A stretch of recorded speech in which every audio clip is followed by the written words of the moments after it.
was gonna add a caption to that video when I posted it to Instagram. Something like, since all you haters are sleeping on me, I decided to wear pajamas too. Join the fucking slumber party or some stupid shit like that. Every time I talk to Greg, he's like, sink your squats. I'm like, Greg. I've never had a problem with that. Like, and then on meet day, on third attempt, he'll be like, cut your squat a little high. Make sure you cut it a little high. And I'm like, the fuck? You're the one telling me to sink my squats, and then you're telling me to squat a little higher? If you hold yourself to a high enough standard, none of that shit matters. And I hold myself to a pretty high standard, I believe. I'm gonna go take my pajama pants off. They are Yoda and Chewbacca and R2-D2. I got them for Christmas, and my dad actually has a matching pair that he didn't know that he had, so I made fun of him for getting me matching pajamas with them, and then he realized that he had matching pajamas. Walmart, what a good place to shop for everyone on your Christmas list. Yeah, buddy! I think I'm hitting puberty though.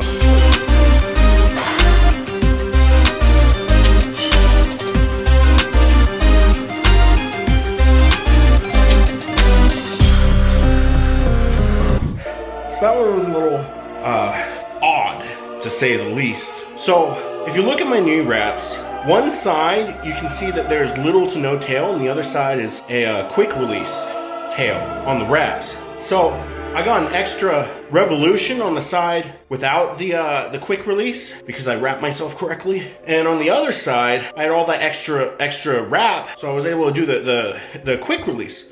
But the moment I started to squat, I noticed that the side with the quick release had no tension above the kneecap. And I was like, So I took it a little slow. I'm pooping, by the way. Gotta make sure you guys can't see my dick. Let's be honest, you won't be able to see it anyways. This isn't an infinite zoom camera.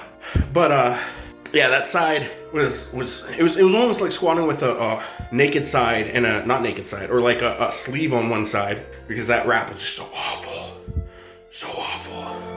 I don't wrap myself on meet day because of this, but I pooped a little squeaker came out, which, I mean, happens. We got like, my dad says 4 inches, I say 6 inches, and he says 4 inches only because it's cold. But we got some snow today, so I'm at the gym later than usual, and I had a snow day at work, so I'm gonna wear the Star Wars pajama pants today. They're nice and fuzzy and comfy, and I like them. I don't like to squat with them though. I'm gonna wipe, and then we're gonna do more squat. One more squat, and then next we're gonna take the singlet off and put the fuzzy pants back on. And do some accessory, one accessory, and then go home.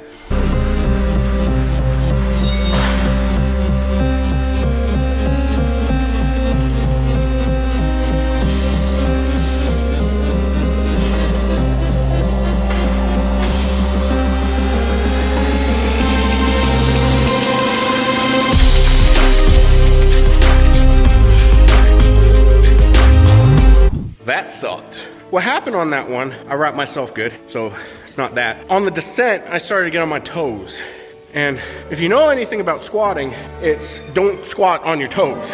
It should be in the middle of your foot where the bar should be centered on, in the middle of your foot. So I got on my toes, and when I hit depth, I pulled it back. So you saw that little like wobble at the bottom.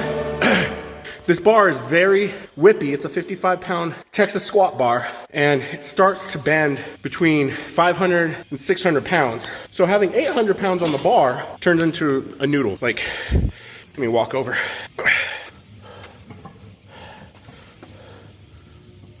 I'm not moving. That was not even a good push. Like, you take the pick, ow.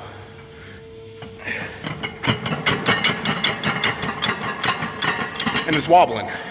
That threw me off a little bit, may have contributed to it getting ahead of me. We pulled it together. And then that re-rack can suck my dick. That fucking sucked. But now it's time for some leg extensions, kind of go through the motions of accessories, but we're not gonna get any stronger during peak. What peak is for CNS priming and fatigue management. So we peak, we hit 100% week 4 weeks out from comp.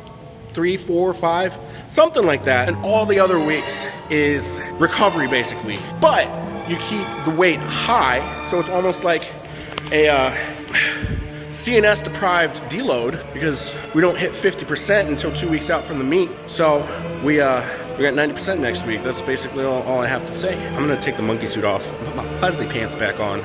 I almost forgot to strip the bar, which probably would have been the biggest cardinal sin ever. That's like a bannable offense. Leaving weight on the bar is a dick move. Leaving 800 pounds on a bar will permanently damage the bar. And it's also a really big dick move because it's annoying to cardio.